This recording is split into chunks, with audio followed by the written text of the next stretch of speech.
في مسجد كل تفصيلة فيه بنفس رقم مش عشوائي وسعر كبير. بس السؤال الحقيقي، هل اللي بنى المسجد ده كان بيبني مكان للعبادة ولا كان بيحاول يبعت رسالة ومحدش فاهمها؟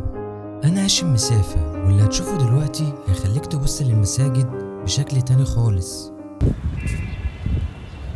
ودي بقى الانفوجراف بتاعت المسجد اللي هما كاتبين فيها التفاصيل، اتبنى امتى وفي كام مدخل وفي كام صحن والميضة والحاجات دي كلها. بس مش ده اللي انا جاي عشانه. تعالوا احكي لكم القصة اللي انا جاي عشانها.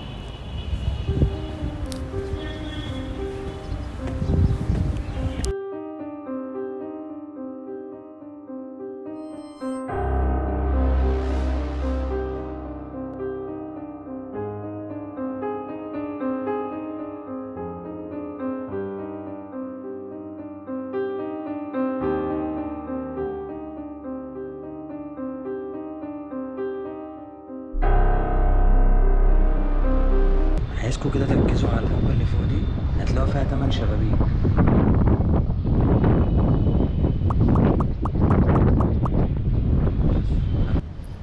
وانا داخل رفعت عيني على القبة، شفت شبابيك بس ما ركزتش. كنت لسه في اول لحظة فكل حاجة شكلها طبيعي، بس لما ركزت لقيتهم 8 شبابيك.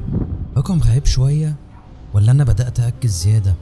من اللحظة دي قررت اركز، كل حاجة بقيت ابص عليها كأني بدور على رقم، وسبحان الله كان بيظهر. قلت خلاص لازم افتح عيني، واضح ان الرقم ده مش بيجي صدفة.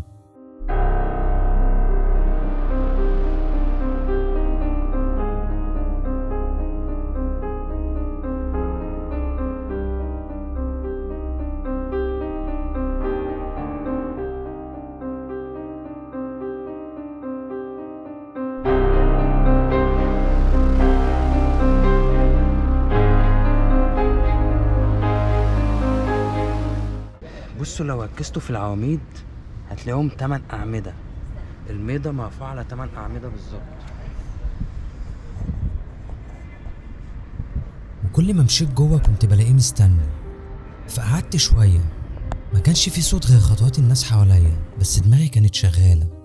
هو ليه الرقم ده بيظهر لي في كل ركن؟ ليه 8 شبابيك؟ ليه 8 أعمدة؟ مش ممكن تبقى كلها صدفة؟ ولا أنا اللي بضايقها؟ بس الغريب ان المكان كله متبني بنفس الدقة، فاكيد كل رقم ليه معنى. انا حاسس ان في رسالة بس لسه مش عارف اوصلها. كده وصلنا لحاجتين متكونين من رقم 8، فاحنا كل ده عايزين نوصل لسر رقم 8 في بناء المسجد. تعالوا معايا.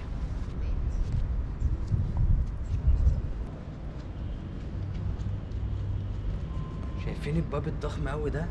الباب ده اللي كانوا بيدرسوا فيه جوه، عشان كده سموها مدرسة السلطان حسن. الباب المغلق دوت ده اللي كانوا بيقعدوا بيدرسوا فيه جوه، عشان كده اتسمت مدرسة السلطان حسن. بس مش ده موضوعنا في الفيديو، تعالوا نكمل بقية موضوعنا في الفيديو. قمت وبدأت ألف تاني في المكان، ما كنتش بدور على حاجة معينة، بس عيني كانت بتلقط أي تفصيلة لحد ما لقيتها. دكة المبلغ، مكان مرتفع كده كأن المبلغ كان بيقف عليه وبيبلغ ورا الإمام. بصيت على الأعمدة اللي شايلة دكة المبلغ وقعتني ما عديت. 8 أعمدة تاني؟ لأ كده في حاجة فعلا. الراجل اللي بنى المكان ده ما كانش بيهزر، واضح إن كان بيحسب كل حاجة حتى الأرقام.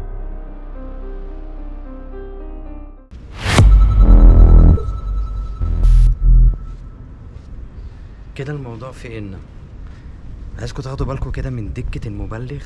عدوا العواميد كده اللي في دكة المبلغ. 8.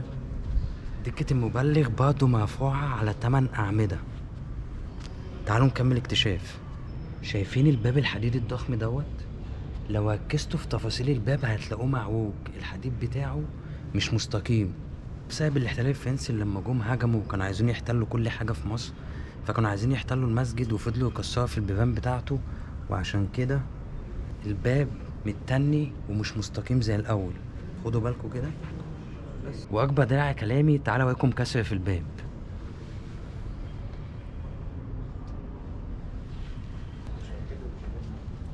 شايفين الاسرار اللي على الباب دي؟ شايفين اللخام اللي على الباب دي؟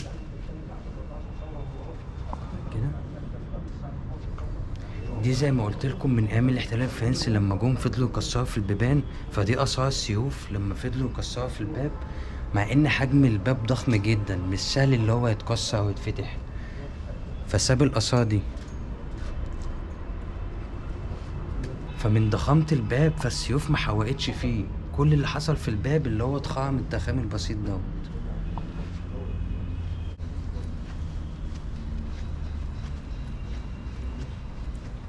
وبعد ما وصلت لاخر مكان في المسجد اكتشفت حاجة غريبة جدا. دخلت جوه على الضريح، المكان كان ساكت كأن الوقت وقف. رفعت عيني لفوق ولقيت تاني شبابيك، عديتهم بعيني من غير ما اقول ولا كلمة. 8 شبابيك. هو الرقم ده بيخلص ولا هو المكان كله مبني حواليه؟ ركزوا معايا هنا وبصوا على القبة اللي فوق كده وعدوا شبابيك القبة معايا. ادي 1 2 3 4 5 6 7 8. القبة نفس الموضوع متكونة من 8 شبابيك، نفس ال8 شبابيك اللي كانوا في دخلة المسجد. بس الغريب بقى هو ليه مش 7 بعدد السماوات، وليه مش 6 زي عدد ايام الخلق؟ فايه السر في رقم 8؟ ويحمل عرش ربك فوقهم يومئذ 8. والآية دي وضحت لي اللغز اللي اتبنى به المسجد، وده موجودة في سورة الحق الآية 17. وقتها حسيت ان التفاصيل اللي كنت بعديها كانت رسالة، مش بس عمارة، ده إمام متشال فوق حجر. وانا ما كنتش داخل ادور على رقم، بس هو اللي كان مستنيني في كل ركن، يمكن عشان افتكر. تفتكروا احنا بنعدي على كام رسالة من غير ما ناخد بالنا؟ السلطان حسن كان حاكم صغير بس بنى جامع من اعظم ما شافته القاهرة. بناه وقت مصر كان فيه فوضى ومجاعات، وسمي بعدها بالسلطان المظلوم. الجامع نفسه اتبنى في 7 سنين، بس اللي اشتغلوا عليه مات منهم كتير. المعمار اللي صممه اتقال ان اختفى فجأة، لحد النهارده محدش عارف مصيره. انا كنت فاكر ان الزخارف مجرد رسومات حلوة، بس لما ركزت لقيت كل زخرفة فيها رسالة، في ايات مكتوبة بنقوش معكوسة كأنها بتجبرك تبص من زاوية معينة عشان تفهمها. حتى الزخارف النباتية متكررة 8 مرات، كل حاجة مرسومة باتزان ومفيش حاجة متسابة للصدفة. في نقطة معينة في الجامع لما تتكلم صوتك بيتردد في المكان كله.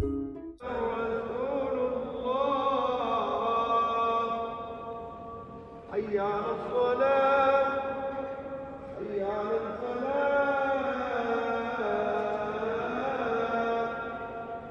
الله أكبر الله أكبر لا إله إلا الله. المهندسين زمان كانوا بيفهموا الصوت زي ما بيفهموا الطين والحجر. التصميم متقن لدرجة ان الامام كان يقدر يبلغ بصوته من غير ما يستخدم ميكروفون. حتى الدكة نفسها متعلقة في المكان بحساب علشان الصوت يوصل للناس اللي قاعدين في الأركان. الباب الرئيسي للمسجد مصنوع من نحاس خالص، الباب نفسه أتم عليه شغل يدوي مرسوم فيه اسم السلطان ونقوش هندسية مرعبة الدقة. تخيل الباب ده أتقل من قلعة صلاح الدين مخصوص، ولسه واقف لحد دلوقتي بيفتح وبيقفل بعد 7 قرون. الأرضية نفسها معمولة من رخام أبيض وأسود مرسوم على شكل نجوم، واللي ياخد باله يلاقي النجوم دي متكررة 8 مرات في بعض الأماكن. كل شكل هندسي في الأرض ليه علاقة بالباقي، كأنها لوحة واحدة متفصلة بالمسطرة. في ناس بتقول إن المعمار استخدم رقم 8 في كل حاجة عشان يبعد الشر. كان في معتقد زمان إن رقم 8 بيكسر الحظ الوحش، وده اللي خلى السلطان يوافق على التصميم ده بالذات. بس اللي أغرب إن في عمود في الضريح محطوط مائل شوية ومحدش عارف ليه، هل غلطة ولا كانت علامة؟ كل اللي دخلت الجامع ده وخرجت بيه إن كل تفصيلة حوالينا ورا حد فكر وصمم وتعب وحط روحه فيه. إحنا بنعدي على أماكن عظيمة بس ما بنقفش، ما بنسألش ليه المكان ده اتعمل كده، ليه النور داخل من الاتجاه ده، وليه رقم 8 بيتكرر. يمكن علشان نفتكر ان الامام مش بس في الكلام، لكن في العمارة والفن وفي التفاصيل الصغيرة اللي بتعدي عليها الزمن ومش بيمحيها.